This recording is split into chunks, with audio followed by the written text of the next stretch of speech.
தெய்வத்தால் ஆகாதெனினும் முயற்சிதான் நெய்வருத்த கூலி தரும். அன்புக்கு ரொம்ப நன்றி. நம்மளுடைய கழக மாவட்ட செயலாளர் திரு அருள்ராஜ் அவர்களே, நம்மளுடைய வெற்றி வேட்பாளர், இன்னிலிருந்து அவர் பேர் நவல்பட்டு விஜய் இல்ல, திருவரும்பூர் விஜய். வெற்றி வேட்பாளர், தலைவரின் வேட்பாளர், நம்ம தலைவர் விஜய் அண்ணாவுடைய வேட்பாளர்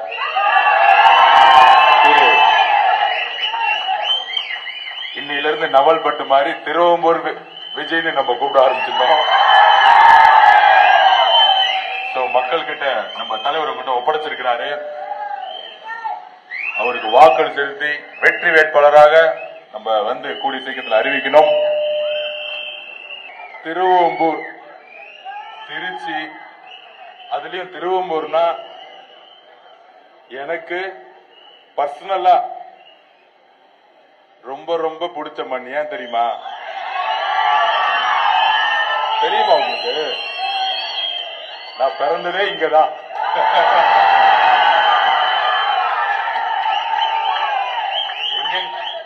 எங்கெங்கயோ சம்பவம் பண்றோம், நம்ம ஊர்ல பண்ணாம இருப்போமா? அதான் நவல்பட்டு விஜய் நிக்கிறாரு இங்க.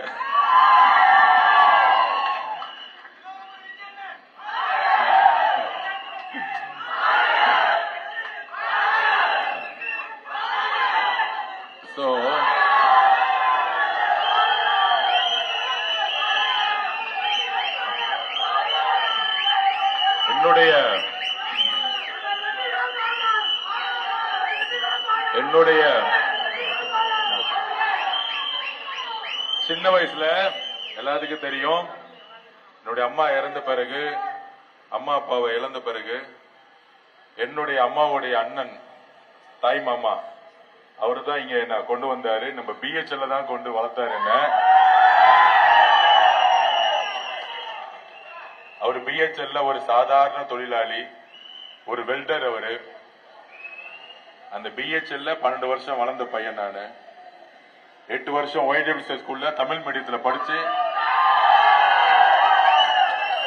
4 வருஷம் நம்ம ராமகிருஷ்ணா மிஷனுடைய பிஹெச்எல் ஸ்கூல்ல படிச்சு, தமிழ் வழி கல்வியில படிச்சு, 12 வருஷமே சத்துருவம் மட்டுமே சாப்பிட்டு வளர்ந்த உடம்பு இது.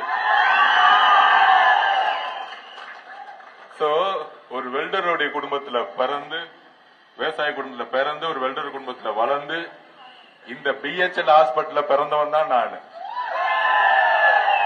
அதனாலதான் எப்ப தலைவர் இங்க பிரச்சாரம் காலையில ஆரம்பிச்சாரோ, சாயங்காலம் திருவம்பூர் வந்துட்டேன்.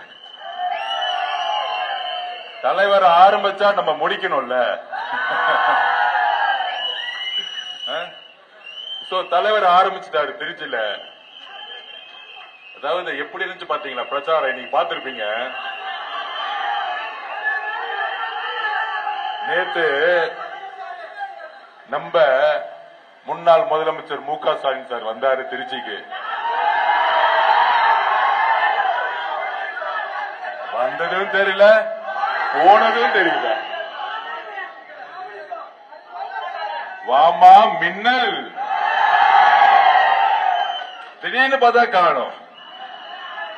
அப்படி அந்த வடிவேல் படத்துல ஒரு மாதிரி முதலமைச்சர் பிரச்சாரம் எப்படி இருக்குன்னா, காலையில பாவம் அந்த வாக்கிங் போவாங்களே, அந்த மாதிரி ஒரு ரிட்டையர்மெண்ட் வாழ்க்கையை நேத்துல இருந்து கொடுத்துட்டாங்க.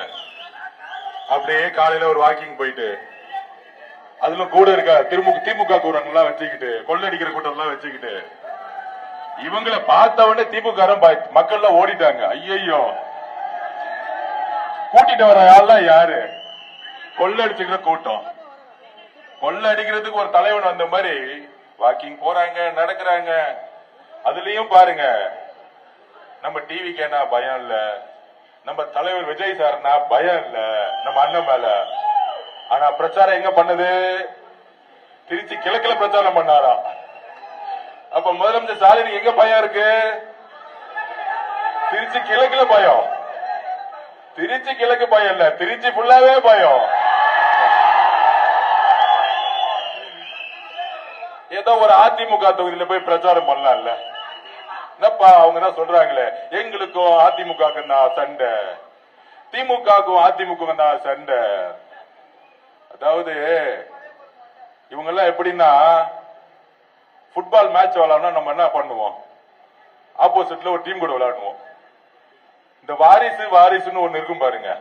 இவங்க எல்லாம் என்ன பண்ணுவாங்கன்னா, இவங்களே ஒரு 5 பேர் அந்த பக்கம் செட் பண்ணிக்கிட்டு, இவங்களே இந்த பக்கம் விளையாடுறமா விளையாண்டு கோல் போட்டுக்கிட்டு, நாங்க ஜெயிச்சுட்டோம் எப்ப இல்ல உட்கார்ந்தாங்க. அம்மா ஜெயலலிதாக்கு அப்புறம் அப்படிதான் எலெக்ஷன் நடந்துட்டு இருந்துச்சு. 3 எலெக்ஷன் அப்படிதான் நடந்துச்சு. ஆனா உண்மையான ஒரு லீடர் வந்தா எப்படி இருக்கும்? அப்பா ஜெயலலிதாக்கு அப்புறம்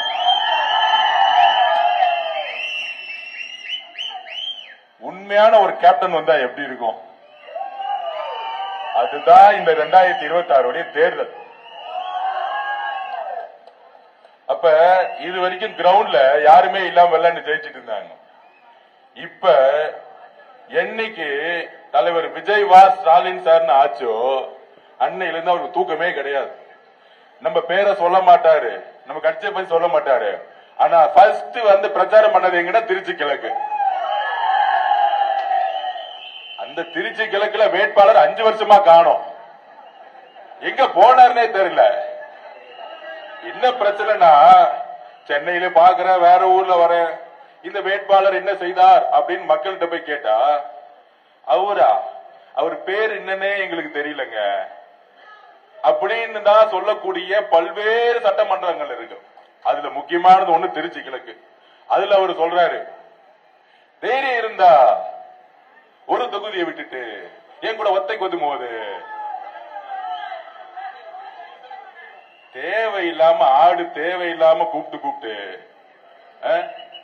5 வருஷம் தொகுதிக்கு வரவே இல்லையா? அப்ப ஏன் 2 தொகுதியில் நிக்கிறாரு? நிறைய பேருக்கு அது புரியல. அவரு வந்து ஒரு தொகுதியில பயந்துட்டுன்னா இன்னொரு தொகுதியில் நிக்கணும். யார பார்த்து பயன்னு சொல்றது? தம்பிங்களா, நீங்க தான் பயந்து 26 கட்சி கூட்டணியை சேர்த்து நின்னுகிட்டு இருக்கீங்க. 26 கட்சி கூட்டணி வச்சாலும் திருச்சியில நடந்து வந்தா பாக்குறதுக்கு ஆள் இல்ல, ஒருத்தனும் இல்ல. பிசிக காரங்களும் இல்ல, காங்கிரஸ் காரங்களும் இல்ல. காங்கிரஸ் காரங்க இன்னும் நாமினேஷன் பண்ணாம சண்டையை போட்டுட்டு இருக்காங்க, இன்னும் வேட்பாளர்களும் தேர்ந்தெடுக்கல. இதுதான் காங்கிரஸ் கட்சி. ஏன்னா எல்லா வேட்பாளரும் வித்துட்டாங்க. இன்னைக்கு காங்கிரஸ் கட்சி அப்படி ஆயிடுச்சு. அதனாலதான் கரூர் நம்மளுடைய அக்கா ஜோதிமணி அக்கா, நான் எலெக்ஷன் வேலை செய்ய மாட்டேங்க. அப்புறம் நம்ம காங்கிரஸ் மாணி தாக்குறோம், நான் எலெக்ஷன் வேலை செய்ய மாட்டேங்க. இதெல்லாம் எதிர்கட்சி கிடையாது, காங்கிரஸ்குள்ளே இருக்கக்கூடிய எம்பிகள்.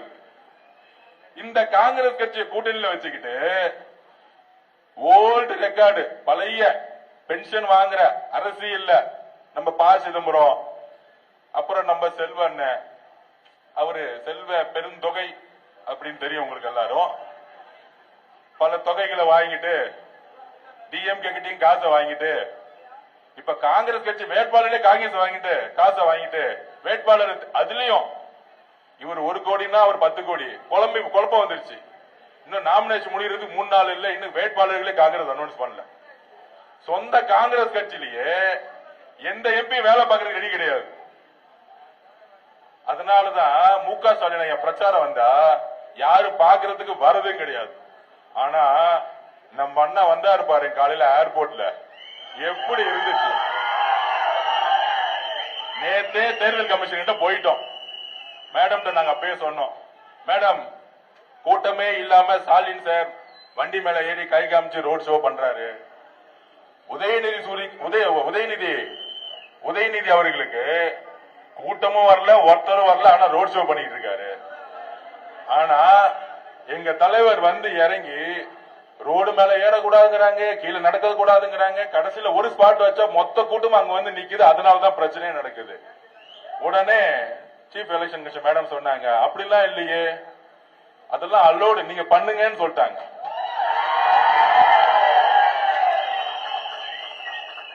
தேர்தல் தேர்தல் அதிகாரி மேடம் சென்னையில அவங்க சொன்னாங்க, எல்லா வேட்பாளர்களுக்கும் நாங்க ஒன்னாதான் பாக்குறோம்னு சொன்னாங்க. அதனால நீங்க தலைவரை வந்து ஏர்போர்ட்ல இருந்து இறங்கி எங்கெல்லாம் மக்கள் இருக்காங்களோ எந்திரிச்சு கை தூக்குங்கன்னு சொன்னாங்க. தலைவர் ஏர்போர்ட்ல இறங்கி கை தூக்குனதான் மிச்சம், கீழே இறங்கவே முடியல. அப்ப 24 கட்சி கூட்டணி, ஆப்போசிட்ல 10 கட்சி கூட்டணி, அப்புறம் தனியா ஒருத்தர் திட்டிக்கிட்டே இருப்பாரு. விடுங்க விடுங்க விடுங்க, போனா போதுட்டோம் விடுங்க. நம்ம பார்ட்டிக்கு ஃபைட் பண்ணிக்கிட்டே இருப்போம். ஆடியன்ஸ் எல்லாம் திடீர்னு கிரவுண்டுக்குள்ள வர முடியாது, கஷ்டம். நீங்க ஆடியன்ஸ பார்த்து கோவப்படாதீங்க. ஒரு விளையாட்டு வீரன் எப்படி இருக்குன்னா, ஒரு கிரவுண்ட் இருக்குன்னா நம்ம கோல் மட்டும்தான் இருக்கணும். லெப்ட்ல இருக்கக்கூடிய ரைட்டருக்கு கத்துறது காது கொடுத்து கேட்கவே கூடாது. அப்ப போட்டி யாருக்கு? டிவிக்கு, டிஎஸ்கே, அவ்வளவுதான். அப்ப இன்னைக்கு திருச்சி ஃபுல்லா என்ன ஆச்சு? டோட்டலா பிளாக். அப்ப அன்பும் ஆதரவும் நம்பிக்கையும் யாருக்கிட்ட இருக்கு? அதனாலதான் திருப்பி திருப்பி பதிவு பண்றேன். இந்த தேர்தல் கூட்டணிக்கான தேர்தல் அல்ல. இந்த தேர்தல் எதிர்கட்சி ஜெயிக்கக்கூடிய தேர்தல் அல்ல. ஒரு தலைவரை உருவாக்கக்கூடிய, தலைவரை தேர்ந்தெடுக்கக்கூடிய தேர்தல். இன்னைக்கு திருச்சி வந்தோன்னு புரட்சி தலைவர் எம்ஜிஆர் அவர்கள் மாலை போட்டார் பாருங்க. என்ன மீனிங்? 77க்கு அப்புறம் 2020 இன்னொரு எம்ஜிஆர் வந்துட்டாரு. இந்த தீய சக்தி கூட்டத்தை ஒழிக்கிறதுக்கு ஒருத்தன் தைரியமா வந்துட்டாரு. நீ 26 கட்சி வச்சுக்கோ. நடுவுல சொன்னாங்க அவர் பிஜேபி போயிடுவாரு, என்டிஏ போயிடுவாரு, அவரை மிரட்டிட்டாங்க. மிரட்டின உங்களை உங்க பட பராசக்தி ரிலீஸ் பண்ணிட்டீங்க. கள்ள கூட்டணி, எல்லா கூட்டணியும் திமுக பிஜேபி வச்சுக்கிட்டு தான் சொந்த புள்ள உதயநிதியோட கம்பெனி ரெட் ஜாயிண்ட். அறிவுநிதி யாரு சார்? இன்ப நிதி யாரு? 20 வயசு பையன், அவன் 1000 கோடி ரூபாய்க்கு பட்ஜெட்ல படம் எடுக்கிறான். நம்மளாம் எடுக்க முடியுமா? அந்த பையன் இன்னும் பிஏவே படிச்சு முடிக்கல, அதுக்குள்ள வந்து 1000 கோடி. மொத்த ஊழல் படம் எங்க இருக்கு? ரெட் ஜாயின்ட்ல இருக்கு. ஆனா இது வரைக்கும் ரைடு இல்ல. நேரு ஊழல் பண்றாரு, வேலு ஊழல் பண்றாரு, செந்தில் பாலாஜி ஊழல் பண்றாரு, சபரீஷ் ஊழல் பண்றாரு, உதயநிதி ஊழல் பண்றாரு. ஆனா இது வரைக்கும் ஒரு ரைடு நடந்துச்சா? அப்ப யாரு உறவு வச்சிருக்கா? பிஜேபியோட. திமுக தான் உறவு வச்சிருக்கு. பிரைம் மினிஸ்டர் மோடி பேசுறாரு, அமித்ஷா வந்து இங்க பேசுறாரு, இது ஒரு ஊழல் குடும்பம், ஊழல் மினிஸ்டர் இருக்காங்க, ஊழல் அமைச்சர் இருக்காங்கன்னு. கெஜ்ரிவால் சார 100 கோடி ரூபாய்க்கு அரெஸ்ட் பண்ணி 4 மினிஸ்டர் தூக்கி உள்ள போட்டாங்க. ஆனா இங்க ஒவ்வொரு டிபார்ட்மெண்ட்டும் ஊழல். அதுல அமைச்சர் நேரு மேல ஊழல், செந்தில் பாலாஜி மேல சொல்லவே வேண்டாம். ஊழல் தவிர 10 ரூபாய் பாலாஜி தவிர ஒண்ணுமே தெரியாது. வீட்டுக்கு இன்னைக்கு வீட்டுக்கு போனாலும் 400 கோடி ரூபாய் கேஷ் வச்சிருப்பாரு, ஆனா அவங்க வீட்டுக்கு போக மாட்டாங்க. அப்ப யாரு வந்து மறைமுக கூட்டணி? இஸ்லாமிய சகோதரர்களே, கிறிஸ்துவ சகோதரிகளே, தலித் சகோதரர்களே, நம்மளுடைய வாழ்க்கை முழுசும் கஷ்டப்பட்டு ஏழையா இருக்கக்கூடிய சகோதர சகோதரிகளை ஒண்ணு நினைச்சு பாருங்க. இவங்க பிஜேபி எதிர்க்கிற மாதிரி எதிர்ப்பாங்களாம், ஆனா எந்த ஊழல் அமைச்சருக்கு ரைடு கிடையாதான். முதலமைச்சர் மு க ஸ்டாலினுடைய கம்பெனியோட பராசக்தி படம் ரிலீஸ் ஆகுமா? ஆனா எங்க அண்ணன் கஷ்டப்பட்டு வேர்வை சிந்தி 2 வருஷம் உழைச்சு தன்னுடைய கடைசி படம், தன்னுடைய ரத்தம், வாழ்க்கையுடைய கடைசி படம், அவருடைய உணர்வு, அவருடைய வலி, எவ்வளவு அழுதிருப்பாரு எங்க அண்ணன் விஜய் அண்ணன், நம்ம தலைவர். ஒரு படத்தை ரிலீஸ் பண்ண விடாம இன்னைக்கு வரைக்கும் நிக்கிறதுக்கான காரணம் திமுகவும் பிஜேபியும் சேர்ந்த ஒரு சூழ்ச்சி. இது 3 பேரும் சேர்ந்துட்டாங்க,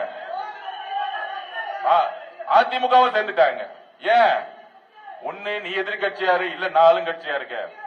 நான் வந்தாலும் அதே 40% கமிஷன், நீ வந்தாலும் அதே 40% ஷேர் பண்ணிக்குவோம். திமுக ஸ்டாலின் சார் என்ன சொன்னாரு எலெக்ஷனுக்கு முன்னாடி? இபிஎஸ் அவர்கள் ஊழல் குற்றவாளி, வேலுமணி ஊழல் குற்றவாளி, எல்லாரும் ஊழல் குற்றவாளி பேசுறாரா? ஏன் இன்னைக்கு வரைக்கும் யாரையும் அரெஸ்ட் பண்ணல? சொல்லுங்க, கேளுங்க மக்கள், நீங்க கேளுங்க. அதிமுக ஏதாவது பழைய அமைச்சர் அரெஸ்ட் பண்ணாங்களா? இங்க இருக்க புதுக்கோட்டை விஜயபாஸ்கர் மருத்துவ ஊழல் பத்தி அரெஸ்ட் பண்ணாங்களா? இங்க இருக்கிற வேலுமணி சார் கோயம்புத்தூர் அரெஸ்ட் பண்ணாங்களா? ஆனா இன்னெல்லாம் போராட்டம் பண்ண, இன்னெல்லாம் பேசினாரு அன்னைக்கு ஸ்டாலின் சார். இதுதான் ஜெயிச்சு முடிச்ச உடனே மறைமுக கூட்டணி இல்ல, டைரக்ட் கூட்டணி. இபிஎஸும் ஸ்டாலின் சாரும் ஏன் கூட்டணி வச்சாங்க தெரியுமா? இபிஎஸ் நினைச்சாரு திமுக பார்த்து நீங்க அவங்க அடிக்கிறமே அடிங்க, பயந்து எங்க கிட்ட ஓடி வந்துருவாங்க. நாங்க கூட்டணி வச்சுக்குவோம்.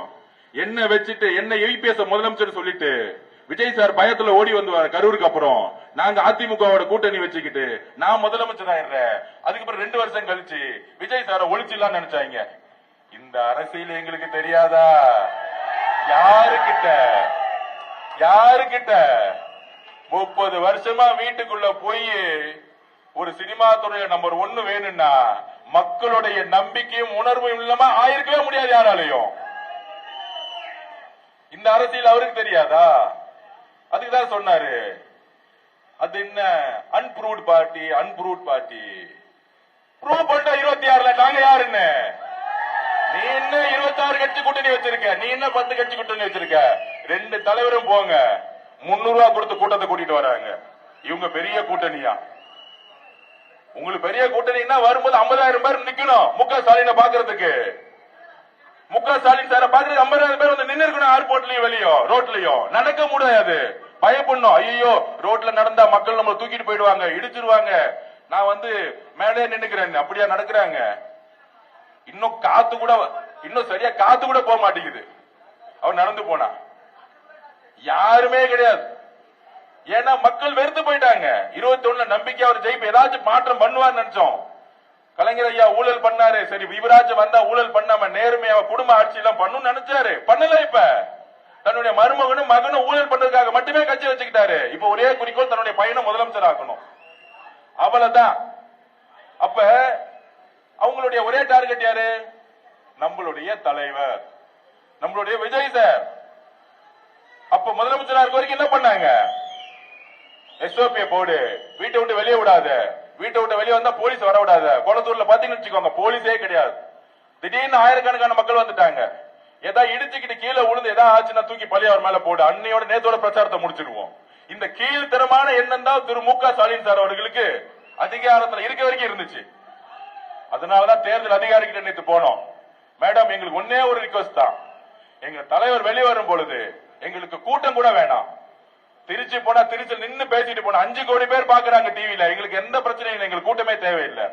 ஆனால் மக்களை ஒழுங்குபடுத்தணும், எல்லா சாலைகளை ஒழுங்குபடுத்தணும் சொன்னாங்க. திருச்சி காவல்துறைக்கு எங்களுடைய மனமார்ந்த நன்றி. இங்க இருந்த கமிஷனருக்கும் இங்க இருந்த டிசி சாருக்கும் எங்களுடைய மனமார்ந்த நன்றி. காவல்துறை இன்னைக்குதான் ஒழுங்கா செயல்பட்டுச்சு திருச்சியில. நாங்க சும்மா குற்றச்சாட்டு சொல்ல மாட்டோம். ஏன்னா மு க ஸ்டாலின் சாருடைய அழுத்தம் திருச்சி காவல்துறை கிட்ட இல்ல. அதுதான் தேர்தல் அதிகாரி இன்னைக்கு இங்க ஸ்ட்ராங்கா இருக்காங்க, நேர்மையா இருக்கிறாங்க.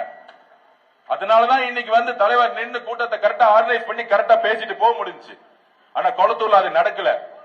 ஏன்னா சில அலுவலர்கள், தேர்தல் அலுவலர்களும் காவல்துறையும் இன்னைக்கும், முக்கியமா சென்னையில இருக்க சிட்டி கமிஷனர் இன்னைக்கு வரும்போதே நேற்று மனு கொடுத்தோம்.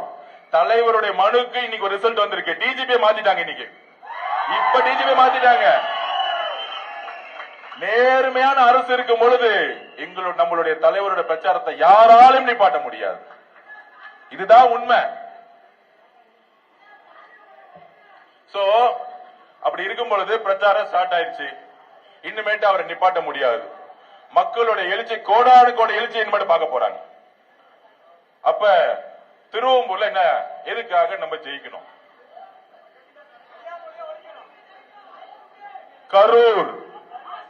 கரூர்ல 41 பேர் உயிரிழப்பு. செந்தில் பாலாஜி எக்ஸிகியூஷன், செயல்படுத்தல். முக்கிய மூளை யார் தெரியுமா? மு க ஸ்டாலின் சார்.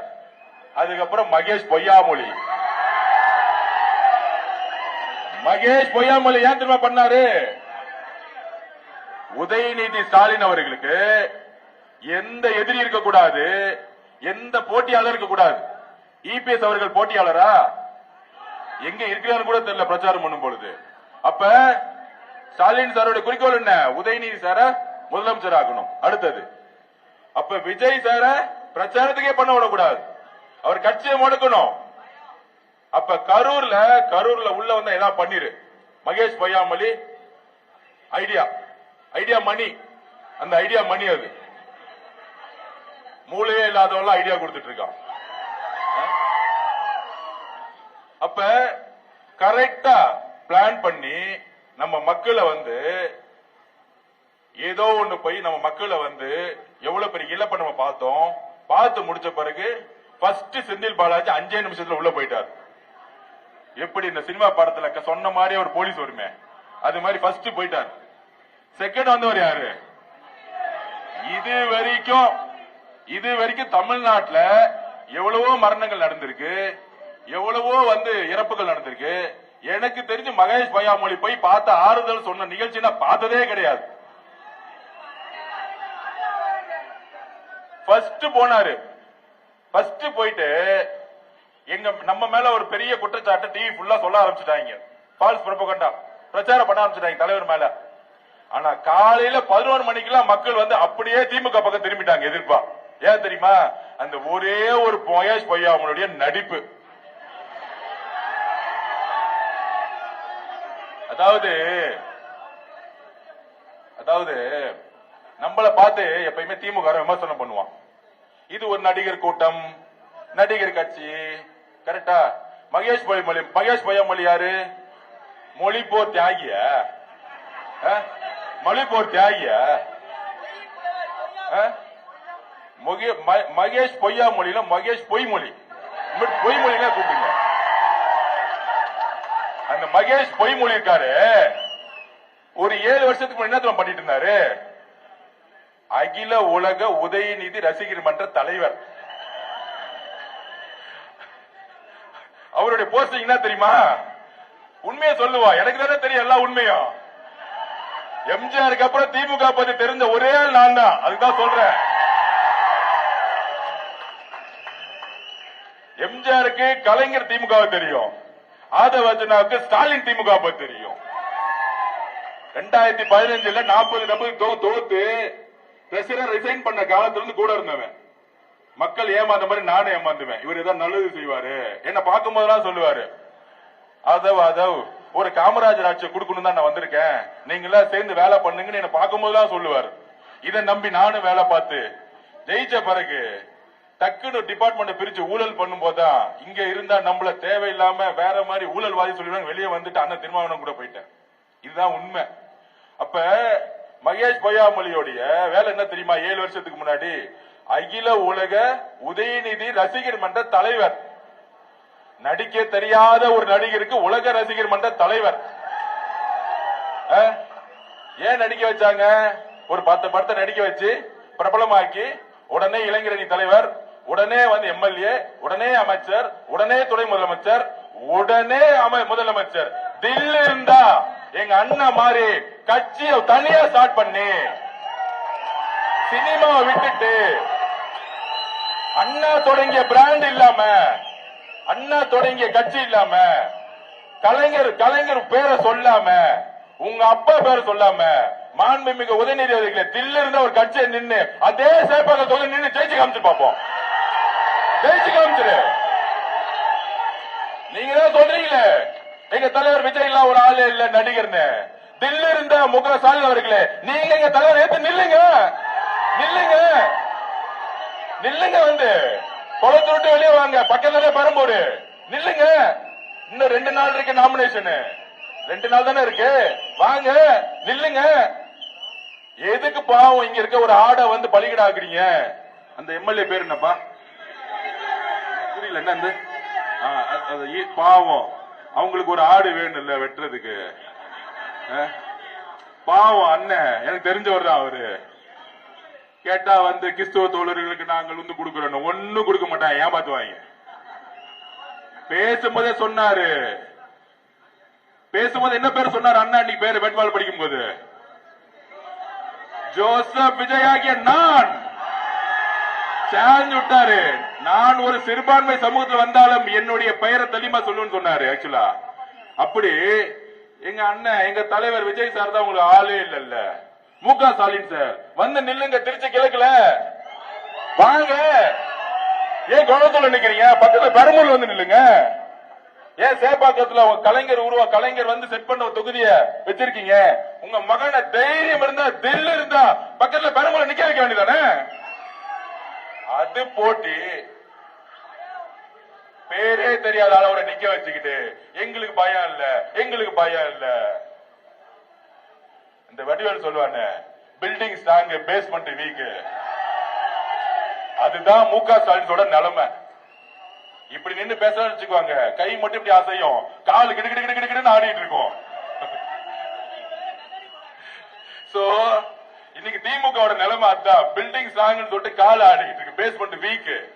26 கட்சியை சேர்க்கிறாங்க.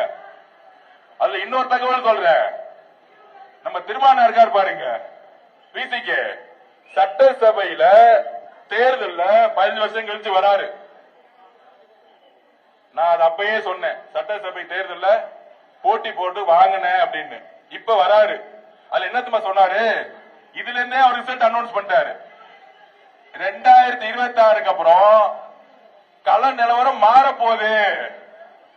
அதனால விசிகேல யார் யாரெல்லாம் திமுக ஆதரவு எம்எல்ஏ இருந்தாலும் அவனுக்கு சீட்டு கொடுக்கல. இதுதான் நான் அன்னைக்கே சொன்னேன், அண்ணா கட்சியில பாதி பேர் திமுக இருக்காங்க, தயவு செஞ்சு சீட்டு கொடுக்காதீங்க, கட்சியை உடச்சிட்டு போயிடுவாங்க. கரெக்டா முடிவு போட்டாரு இன்னைக்கு. இதுல இப்போ லேட்டஸ்ட் நியூஸ் என்னன்னா, நம்ம சபரிஷும் யாரு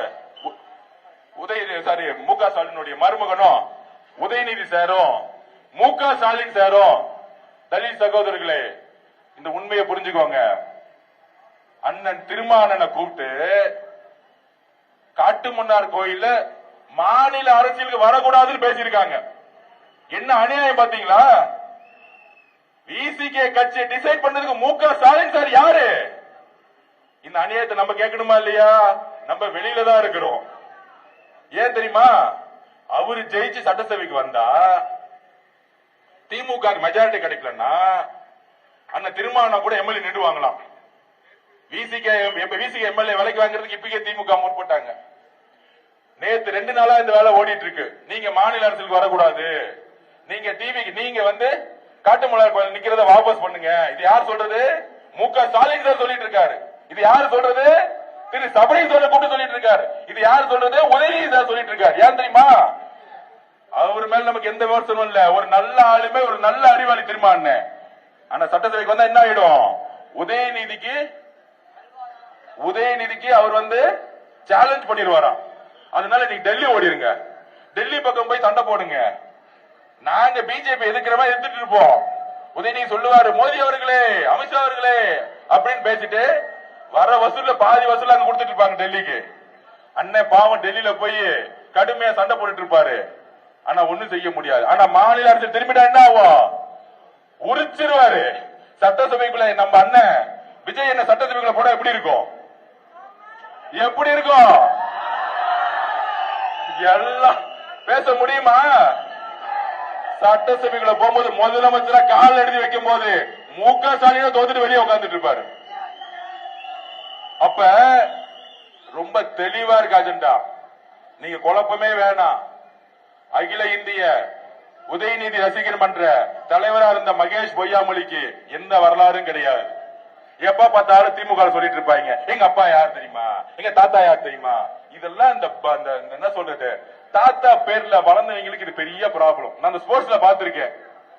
நான் பிரசிடென்ட் ஆன பிறகு டீம் எப்படி எடுப்பா, யாருக்கு திறமை இருக்கோ அங்க ஜாதி கிடையாது, மதம் கிடையாது, எந்த ரெக்கமெண்டேஷன் கிடையாது. அதனால தமிழ்நாடு நம்பர் 1 தான் ஸ்போர்ட்ஸ் நான் பண்ணது. ஆனா பாலிடிக்ஸ்ல எப்படி இருக்கு, நம்மள போகணும்னு நினைச்சுக்கோங்க. ஆதவர்ஜனா யாரு? அவர் எப்படி தெரியுமா? அவரு பின்னாடி 10 வருஷம் முன்னாடி இருந்தாரு, 15 வருஷம் முன்னாடி இருந்தாரு. உதயநிதி அம்பானியோட பையன, உதயநிதி அம்பானியோட பையன எப்படா காசு வந்துச்சு? 5 வருஷமா 2014 இருந்து 21 வரைக்கும் திமுக அறக்கட்டளை வந்த பணத்தெல்லாம் கையில் அடுப்புமா? எங்க இருந்து காசு வந்துச்சுன்னு பேசும்போது உங்களுடைய முதுக பார்க்கணும், இல்லன்னா சொல்லப்படும் எல்லாத்தையும். அப்படி ஊழல் மட்டுமே பண்ணி ஊழலுக்காக ஒரு சாம்ராஜ்யம் உருவாக்கி ஒரு சாதாரண ஆள் எம்எல்ஏ ஆகணும். நீங்க ஒரு விவசாய பையனா இருப்பீங்க, ஒரு கூலி தொழிலாளர் பையனா இருப்பீங்க. ஆனா நீங்க எம்எல்ஏ ஆகணும் என்ன சொல்றாங்க? 20 கோடி இல்லாம ஆக முடியாது. அந்த 20 கோடி எங்க இருந்து வருது? அரசியல் இருந்து, ஊழல் இருந்து வருது.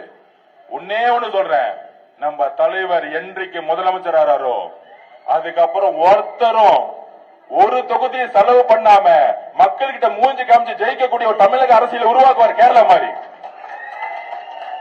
ஒரு சாமானியன எம்எல்ஏ ஆகணும்.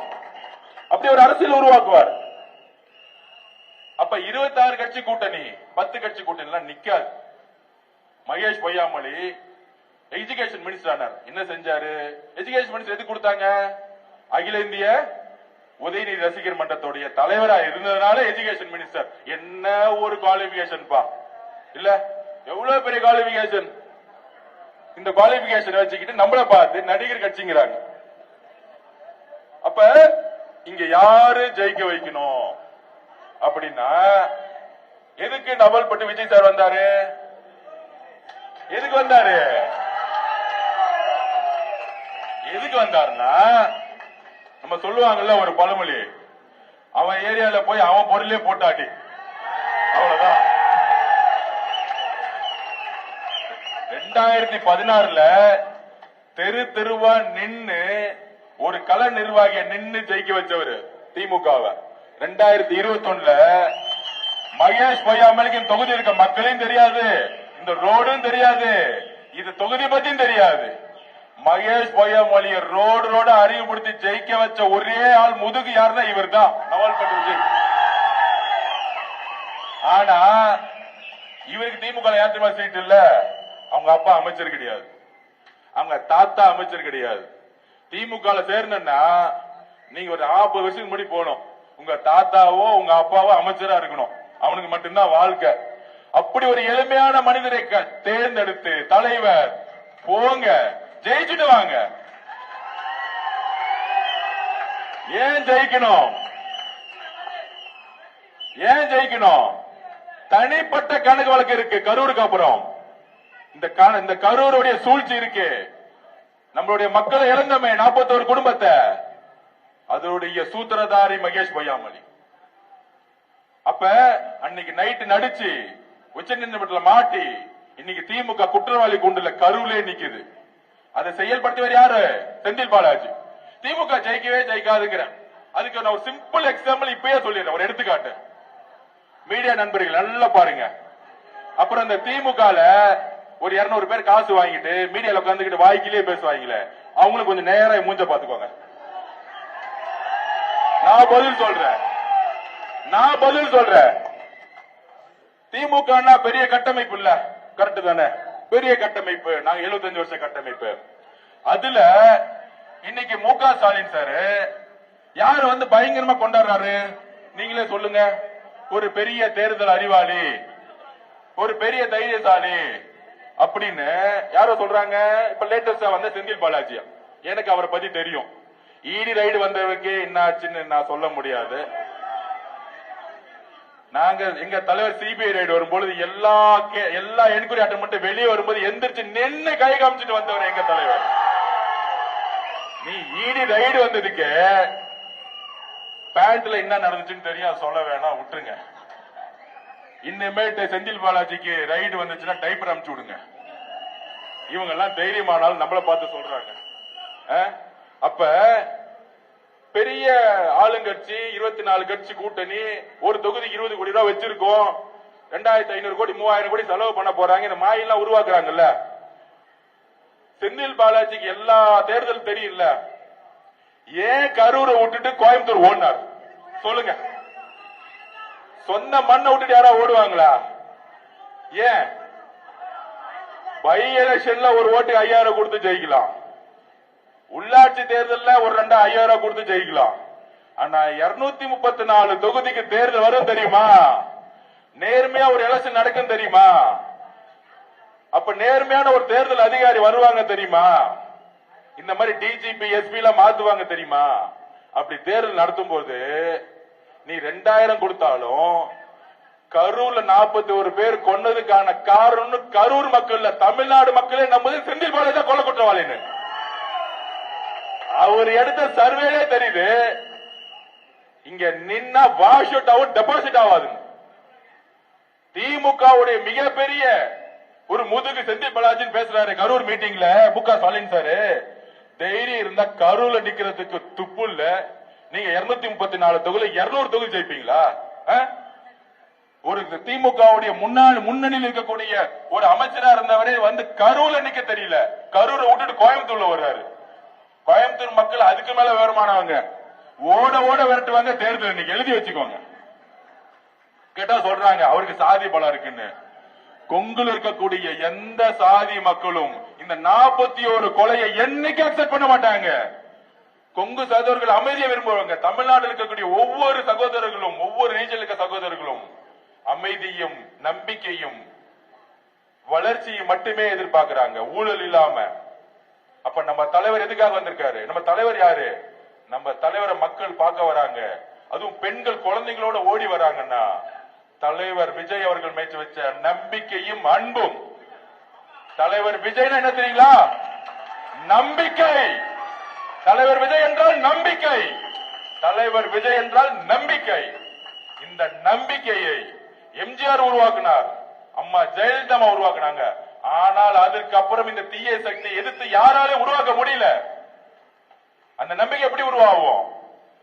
நீ எவ்வளவு பிரஷர் வேணா பண்ணு, டெல்லி பிரஷர் பண்ணட்டும், பிஜேபி பிரஷர் பண்ணட்டும், நான் சொன்ன மாதிரி என் மக்களுக்காக என் உயிரே போனாலும் நிக்கிறேன்னு சொன்ன தலைவர் மேலதான் மக்கள் நம்பிக்கை வைப்பாங்க. நான் சொன்ன மாதிரி என்னுடைய சொத்துக்கள் எல்லாத்தையும் தூக்கி போட்டு நான் இன்னைக்கு நீ யோசிச்சு பாருங்க, பெரிய பெரிய நடிகர்களா இருக்காங்க, அவங்க பேரை சொல்ல விரும்பல. இன்னைக்கு ரெட் ஜெயின்ல போய் நம்ம தலைவர் விஜய் சார் அரசியல வேணாம் அக்ரிமெண்ட் போடுங்கன்னு சொன்னா, சன் டிவில போய் அக்ரிமெண்ட் போடுங்கன்னு சொன்னா எத்தனாயிரம் கோடி சம்பளம் கிடைக்கும்? எத்தனாயிரம் கோடி சம்பளம் கொடுப்பாங்க? 300 கோடி 400 கோடி. ஏன்னா திமுக பணத்தை தூக்கி போட்டு பணத்தை வச்சுக்கோ, அரசியல் பக்கம் வராது. ஏன்னா 50,000 கோடி ரூபாய் அடிக்கிறான். இந்த மாதிரி ஆளுங்க காசை கூட செட்டிங் பண்ணிடுவாங்க. ஆனா தன்னுடைய உணர்வு பூர்வமான படத்தை நிப்பாட்டினாலும் சரி, நீ என்ன மிரட்டாலும் சரி, என் மேல வந்து கொலை குற்றச்சாட்டு சொன்னாலும் சரி, சிபிஐ என்கொயரி போய் நான் போய் கை கட்டி என்ன வந்து அசிங்கப்படுத்தலாம் நினைச்சினாலும் சரி, நான் உறுதியாக நிற்கிறேன். தமிழக மக்களுக்கு மாற்றத்தை கொடுக்க வந்திருக்கிறேன் சொன்னவர் நம்முடைய தலைவர். அந்த துணிவு நம்ம கிட்ட இருக்கு. அண்ணாக்கு அப்புறம் தோழர்களை நம்புங்க, அண்ணாக்கு அப்புறம் எம்ஜிஆருக்கு அப்புறம் அம்மா ஜெயலலிதாக்கு அப்புறம் டெல்லியோடைய எந்த விதமான அடிப்படையில் இருக்கக்கூடிய ஒரே தலைவர் நம்மளுடைய விஜய் அவர்கள். அப்ப இந்த கரூருக்கு நம்ம பதில் கொடுத்தே ஆகணும்.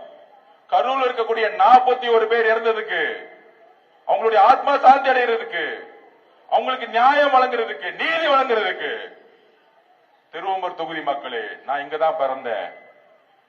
நவல்பட்டு விஜய் இல்ல, திருவம்பூர் விஜயா பாருங்க.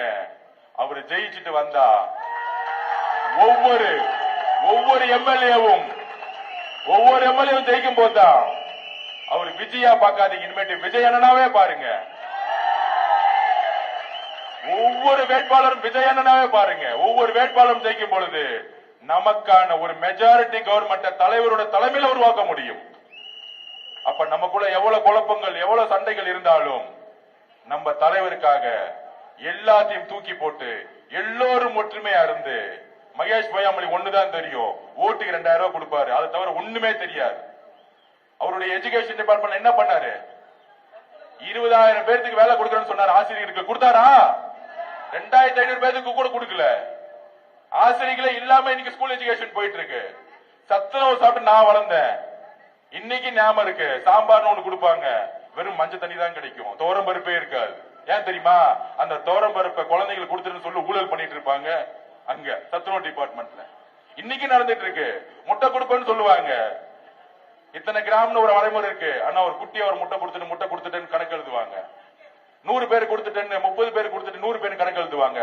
எல்லாத்துலயும் ஊழல் அடிச்சு கடைசி நிமிஷத்துல 2000 ரூபாய் கொடுத்தா ஜெயிச்சிரும் ஒரு தேர்தல் உருவாக்கி இருக்காங்க பாருங்க. இத ஒழிக்கணும்னா நமக்குள்ள எந்த பிரச்சனையும் இருக்கக்கூடாது. எல்லோரும் ஒண்ணு சேரணும். கட்சியில புதுசா வந்தவங்க, 20 வருஷமா இருந்தவங்க, 10 வருஷமா வந்தவங்க அப்படிலாம் கிடையாது. தலைவர் யாரை வேட்பாளர் அனௌன்ஸ் பண்ணாரோ இனிமேட்டு அவங்க பேரு விஜய் இல்ல, விஜய். அதுதான் நம்ம புரிஞ்சுக்கணும். ஒவ்வொரு சட்டமன்ற உறுப்பினரும் தேர்ந்தெடுக்கும் பொழுது அவங்களுடைய கணக்குகள் கண்காணிக்கப்படும். ஒவ்வொரு 3 மாசமும் மக்கள் பார்வைக்கு சட்டமன்ற உறுப்பினர்களுடைய சொத்துக்கள் ஓபனா பண்ணு தலைவர் எங்ககிட்ட சொன்னாரு. அவரோட சொத்து மட்டும் டிக்ளேர் இல்ல, ஒவ்வொரு சட்டமன்ற உறுப்பினர், ஒவ்வொரு அமைச்சர்களுடைய கணக்கு வழக்குகள் ஒவ்வொரு 3 மாசத்துக்கும் பொது பார்வையில் வைக்கப்படும். ஊழலை ஒழிக்கிறதுக்காக மட்டுமே தலைவர் வந்து நேர்மையான ஆட்சி கொடுக்க வந்திருக்காரு. அதுக்காக தான் இவ்வளவு அழுத்தம். 75 வருஷ கட்சி நம்மளை பார்த்து ஏன் பயப்படுது? இவர் வந்துட்டா மாசம் வருஷம் 20,000 கோடி 30,000 கோடி அடிக்கக்கூடிய ஊழல் அடிக்க முடியாது. மகன் முதலமைச்சராக முடியாது. சோ இப்படி ஒரு கட்டமைப்பு அவங்க உருவாக்குவாங்க. நீங்கெல்லாம் இன்னையிலிருந்து பிரச்சாரத்துக்கு போகும்பொழுது பொதுமக்களுடைய ஆதரவை நான் இன்னைக்கு சொல்றேன். இன்னைக்கு நாங்க எடுத்த சர்வேல நம்ம 4% திமுக லீடிங்ல இருக்கிறோம். இந்த தொகுதியில ஒட்டுமொத்த பெண்களும், ஒட்டுமொத்த தலித் சகோதரர்களும், ஒட்டுமொத்த இஸ்லாமிய கிறிஸ்தவ சகோதரர்களும் மாறிட்டாங்க. இங்க ஜாதி மதம்லாம் கிடையாதுங்க. எங்க தலைவருக்கு, நம்ம தலைவரோட முகத்துக்கு எல்லா ஜாதியும் ஓட்டு போடுவாங்க. தயவு செஞ்சு ஜாதி கால்குலேஷன் ஒழிச்சுக்க.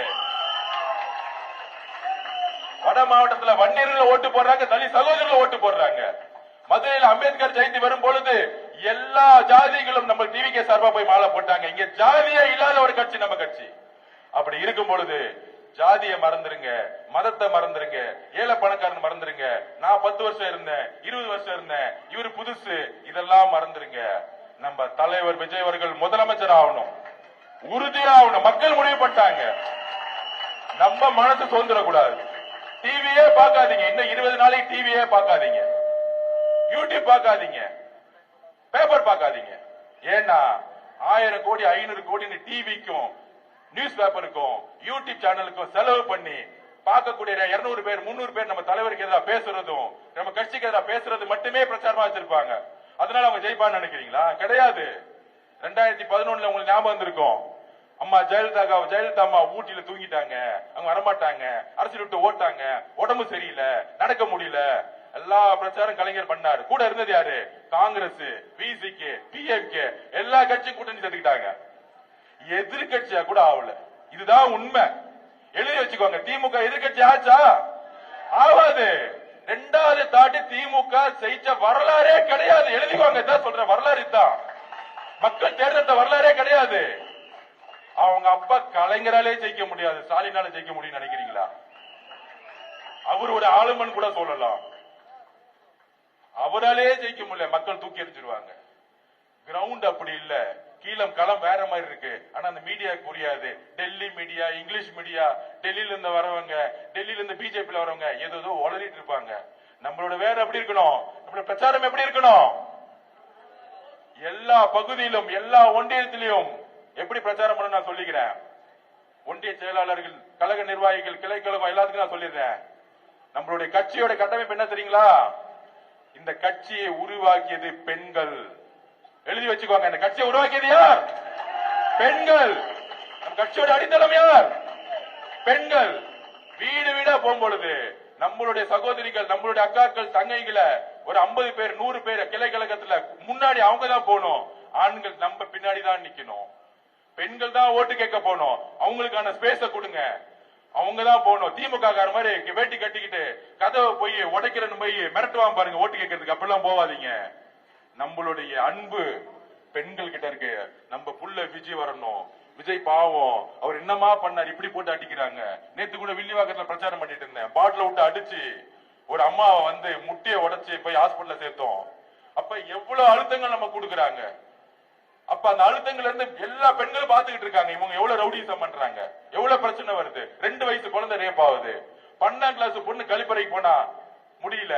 இதே மகேஷ் பொய்யாமொழி, இதே ஊர்ல உங்களுக்கு தெரியும். கழிப்பறை போனப்ப ஸ்டூடெண்ட்ஸ் வந்து கீழே விழுந்து செத்து போனாங்க. அப்ப பில்டிங் எல்லாம் மாத்துறோம். புதுசா நாங்க வந்து ஸ்கூல் எல்லா புது ஸ்கூல் நாங்க வந்து மாத்துவோம். என்ன மாத்துறாங்க? 5 வருஷம் கல்வித்துறையில ஊழல் தவிர எதுவுமே செய்யல. 7,000 கோடி ரூபாய்க்கு ஸ்மார்ட் சிட்டி ஸ்கூல்ஸ் கட்டணும்னு சொன்னாங்க. இது வரைக்கும் எந்த ஸ்கூலா ஸ்மார்ட் சிட்டி ஸ்கூலா இருக்கா? இதே திருவம்பூர்ல ஸ்கூலுக்கு போங்க. இன்னைக்கும் மரத்தடியில உட்கார்ந்துதான் குழந்தைங்க படிச்சுக்கிட்டு இருக்காங்க. ஹெட்மாஸ்டர் ஸ்கூல்ஸ் இல்லாம எத்தனை இருக்காங்க? 35,000-40,000 ஸ்கூல்ல மொத்தமே 20,000 கிளாஸ் டீச்சர் தான் இருக்காங்க. ஏன்னா எல்லாம் பிரைவேட்டுக்கு மாறிட்டு இருக்கு. அப்படி இங்க இருக்கக்கூடிய அமைச்சர் இருக்காரு, சும்மா உதயநிதியை சுத்திட்டு வந்தா போதும் நம்ம ஜெயிச்சிடலாம் அப்படின்னு ஒரு அரசியலை வந்து இங்க உருவாக்கிட்டு இருக்காங்க. அந்த அரசியல் எங்க இருந்து வருது? எங்க தாத்தா யாரு, எங்க அப்பா யாரு? எப்பயுமே களம் ஓபன் ஆயிருச்சுன்னா எங்க தாத்தா யாரு, அப்பா யாருன்னு தெரியாது. விளையாடுறது நம்ம அதிகமா விளையாடுறதா இருக்கட்டும், ஸ்ட்ராங்கா விளையாடணும். நம்ம ஜெயிச்சுட்டு போயிட்டே இருக்கலாம். நீங்க ஸ்போர்ட்ஸ்குள்ள வரும்போது, கிரவுண்டுக்குள்ள வரும்போது ஒரு ஸ்போர்ட்ஸ்மேன் சைக்காலஜி என்ன தெரியுங்களா? பாத்திருக்கீங்களா? ஒரு கிரவுண்டுக்குள்ள போகும்போது நம்ம ஆப்போசிட்ல இருக்க வாலிபால் விளையாடுறோம், ஃபுட்பால் விளையாடுறோம், கிரிக்கெட் விளையாடுறோம். நம்ம யாராச்சும் பாப்போமா? ஆப்போசிட்ல அவங்க அப்பா யாரு, அவங்க தாத்தா யாரு? இல்ல. என்ன திறமை இருக்கு அவனுக்கு? நம்ம அடிப்போமா, அடிக்க முடியுமா? அப்படி திறமை இல்லாத கூட்டம் தான் திமுக. வெறும் காசு எடுத்துட்டு மட்டும்தான் வருவான், பேசக்கூட தெரியாது. அதனால அகில உலக உதயநிதி ரசிகர் மன்ற தலைவராக இருந்த திரு மகேஷ் பொய்யாமொழி அவர்களை திருப்பியும் அதே சங்கத்துக்கு வீட்டுக்கு அனுப்பிச்சு விடுங்க. திருவம்பூர் விட்டு முதல் துரத்துங்க. அவருக்கு தொகுதிக்கு சம்பந்தமே கிடையாது. திருப்பியும் சொல்றேன். ஏன் தெரியுமா? திருச்சி விட்டு வெளியே வந்தாரு. ஏன் வந்தாரு தெரியுமா? திருச்சி டவுன்ல நின்னா நேரடியே தோக்கடிச்சிருவாரு. இது அவங்க கட்சி பாலிடிக்ஸ். அதனால ஓரமா வந்துட்டாரு. இப்ப போதும், நம்ம திருவம்பூர் விஜய் என்ன போதும், நம்ம தலைவருடைய முகம் போதும், பேச்சு போதும், மொத்தமா காலி பண்ணிடலாம். அதனால 1977 ரிசல்ட் திருப்பி ரிப்பீட் ஆகுது. எம்ஜிஆருக்கு அப்புறம் ஒரு மிகப்பெரிய மாற்றம். எப்படி அரவிந்த் கெஜ்ரிவால் ஒரு புதிய மாற்றத்தை டெல்லியில கொண்டு வந்து உருவாக்குனாரோ, நண்பர்களை நம்ம நம்புங்கள். நம்ம இன்னைக்கு திமுகவோட அதிகமான ஓட் பேங்க்ல இருக்கோம். திமுகவோட மிகப்பெரிய தனியாளா இருந்தாலும் நம்ம திமுக அதிகமா இருக்கிறோம். நம்மளுடைய களப்பணி, பெண்களை முன்னாடி விடுங்க, அவங்களை பிரச்சாரம் பண்ண விடுங்க. ஒவ்வொரு வீடும் திறந்து அவங்க வச்சுப்பாங்க. நான் என்னோட தொகுதியில போகும்போது வீட்டுல இருக்க எல்லா பெண்களும் ஓடி வந்து கண்டிப்பா விஜய் தான் ஓட்டு, உங்களுக்கு தான் ஓட்டுன்னு சொன்னாங்க. மக்கள் மாற்றத்தை விரும்புறாங்க. 82% மக்கள் மாற்றம் வேணும்னு நினைக்கிறாங்க. அதனால நம்ம உறுதியா இருந்தா போதும், மிகப்பெரிய வெற்றியை நம்மளால் உருவாக்க முடியும். அது நம்புவோம். மிகப்பெரிய வெற்றி. வரலாறு என்னத்துமா சொன்னோம்? மே 4ஆம் தேதி 24 கட்சி கூட்டணி உருவாக்கின ஸ்டாலின், 10 கட்சி இருந்த எதிர்கட்சியா இருந்த தலைவர். ஆனால் சிங்கிளா டிவிக்கு மெஜாரிட்டியோட ஜெயிச்சு ஒரு வரலாறு உருவாக்க முடியும். அதனால இந்த வெற்றியை உறுதிப்படுத்த நம்மளுடைய களத்துல ஒவ்வொரு நாளும் நமக்குள்ள பல்வேறு குழப்பங்களும் இல்ல பல்வேறு பிரச்சனைகள் இருந்தாலும் மனசுக்குள்ள தூக்கி போட்டு நம்மளுடைய தலைவர் அவர்கள் விஜய் அவர்கள் ஜெயிக்கணும் ஜெயிக்கணும் ஜெயிக்கணும். அவரை ஜெயிச்சாதான் அடுத்த தமிழ்நாடு மாற்ற முடியும். திருப்பி திமுக வந்தா தமிழ்நாடை யாராலுமே காப்பாற்ற முடியாது. இந்த குடும்பம் மொத்தமா எல்லா ஊர்ல இருக்க தொழில் எடுத்துரும். சினிமா துறை மட்டும் இல்ல, எல்லா இங்க இருக்கிற மணல், காவிரி இருக்க மணல் மொத்தமா டெண்டர் போட்டு எடுத்துட்டாங்க. இது மாதிரி எல்லா ஒவ்வொரு துறையில இருக்கும் எல்லாத்தையும் கைப்பற்றிடுவாங்க. ரோட கைப்பற்றிடுவாங்க. எல்லாத்தையும் ஊழல் மேல ஊழல் பண்ணிடுவாங்க. நேர்மையான ஆட்சி வேணும்னா மாற்றம் உருவாகணும். அதுக்கு நம்ம தலைவரை முதலமைச்சராக ஒவ்வொரு வேட்பாளரும் ஜெயிக்கணும். இது வேட்பாளர்களுக்கான தேர்தல் இல்ல. நான் திருப்பி சொல்றேன், நவல்பட்டு விஜய் அவர்களை திருவம்பூர் விஜய் அவர்களா மாற்றணும். ஏனென்றால் விஜய் என்பவர் நம்மளுடைய தலைவர் விஜய் அவர்களா பாருங்க. அப்படி பார்த்துட்டீங்க. திருச்சி கிழக்குல ஏதாவது சண்டை இருக்கா? இல்ல. ஏதாச்சும் குறை இருக்கா? இல்ல. ஏன்னா அண்ணன் நிக்கிறாரு. இதுதான் எல்லா 234 தொகுதி அண்ணன் நிக்கிற மாதிரியே நினைச்சு எல்லோரும் வேலை செய்யுங்க. இது எம்எல்ஏ கால தேர்தல் இல்ல, நம்மளுடைய தலைவர் விஜய் அவர்கள் முதலமைச்சராக ஆக்கக்கூடிய தேர்தல்ங்கிறத பதிவு பண்ணி எல்லோரும் ஒற்றுமையுடன் சேர்ந்து மிகப்பெரிய பலத்துடன், முக்கியமா பெண்கள் சக்தியுடன் நம்ம ஆட்சி மாற்றத்தை உருவாக்குவோம். நன்றி, வணக்கம்.